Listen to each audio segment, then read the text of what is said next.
Magandang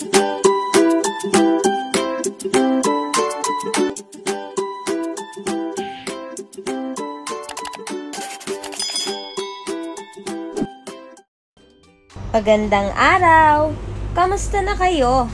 Ngayon ay tuturuan ko kayo ng bagong aralin sa edukasyon sa pagpapakatao, ikatlong baitang, Quarter 3, Week 1 and 2. Ang pagmamahal sa mga kaugaliang Pilipino, Milk Base. Sa araling ito, ikaw ay inaasahan na maipapakita mo ang mga kaugaliang Pilipino tulad ng pagmamano, paggamit ng po at opo, at pagsunod sa tamang tagubilin ng mga nakakatanda. Mauunawaan ang kahalagahan ng pagpapanatili ng mga natatanging kaugaliang Pilipino. Tayong mga Pilipino ay may mga magagandang katangian na maipagmamalaki. Maraming mga dayuhan ang talaga namang humahanga sa ating magandang pag-uugali.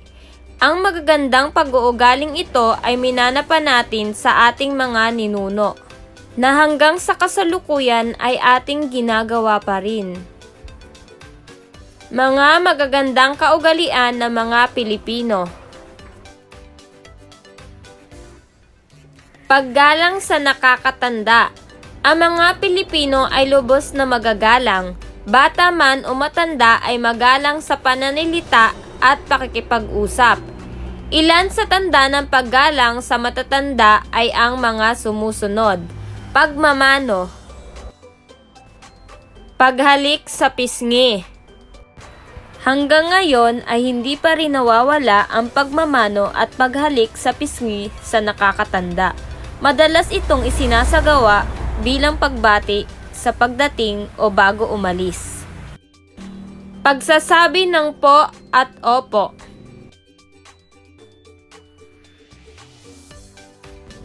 Ang pagsasabi ng po at opo ay malaking bahagi sa kaugaliang Pilipino bilang tanda ng pagrespeto sa mga nakakatanda.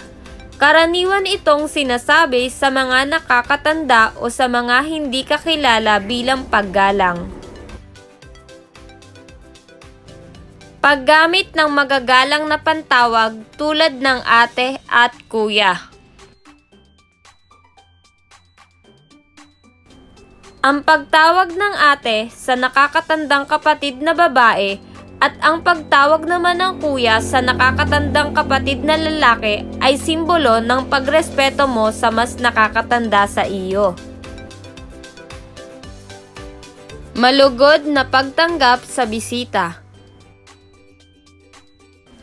Ang malugod na pagtanggap sa bisita ay isang kaugalian ng Pilipino na ipinagmamalaki. Hindi lang ito simbolo ng magandang asal at katangian, kundi maging ang maganda at mayamang kulturang Pilipino.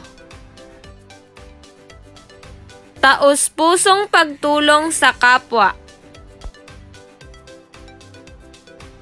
Likas sa mga Pilipino ang pagiging matulungin.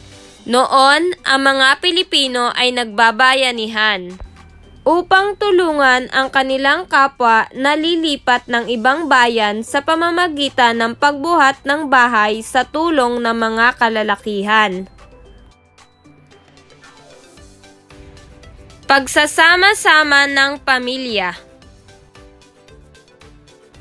Ang mga Pilipino ay may matibay na samahan pagdating sa pamilya. Tuwing may mga okasyon ay laging nagsasama-sama ang pamilya upang maging masaya ang pagdiriwang at tumibay palalo ang samahan. Pagiging makadiyos at madasalin.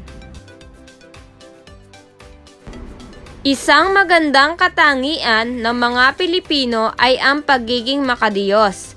Sa anumang oras ay nananalangin tayo sa Panginoon. Ugali ng mga Pilipino ang manalangin bago kumain at bago rin matulog. Simbolo ito ng ating pagtitiwala sa Diyos. Pagiging masayahin. Ang pagiging masayahin ay likas na sa mga Pilipino. Kahit anong problema ay idinadaan lamang natin sa tawa. Masaya tayo kapag nakakasama natin ang ating mga mahal sa buhay at mga kaibigan.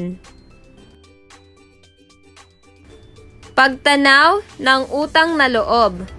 Tayong mga Pilipino ay marunong tumanaw ng utang na loob. Ito ay bilang pagpapasalamat sa mga taong tumulong noong ikaw ay nasa oras ng kagipitan. Naaalala natin ang kanilang kabutihan, kaya naman gusto rin natin silang pasalamatan. Mahalagang malinang ang mga kaugaliang ito sa mga batang katulad mo. Ang mga magulang ang dapat na nagtuturo sa pagpapakita ng magagandang kaugaliang Pilipino upang sila ay tularan ng mga anak. Tandaan, ang batang Pilipino ay nagpapakita ng pagmamahal sa mga kaugaliang Pilipino.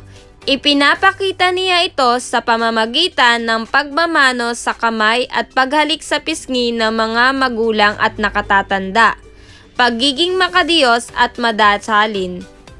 At marami pang kaugalian ang ating ipinapamalas. Hanggang dito na lamang ang ating aralin. Nawa ang bawat isa sa inyo ay natuto. Muli, ang ating pinag-aralan ay ang pagmamahal sa mga kaugaliang Pilipino. Paalam!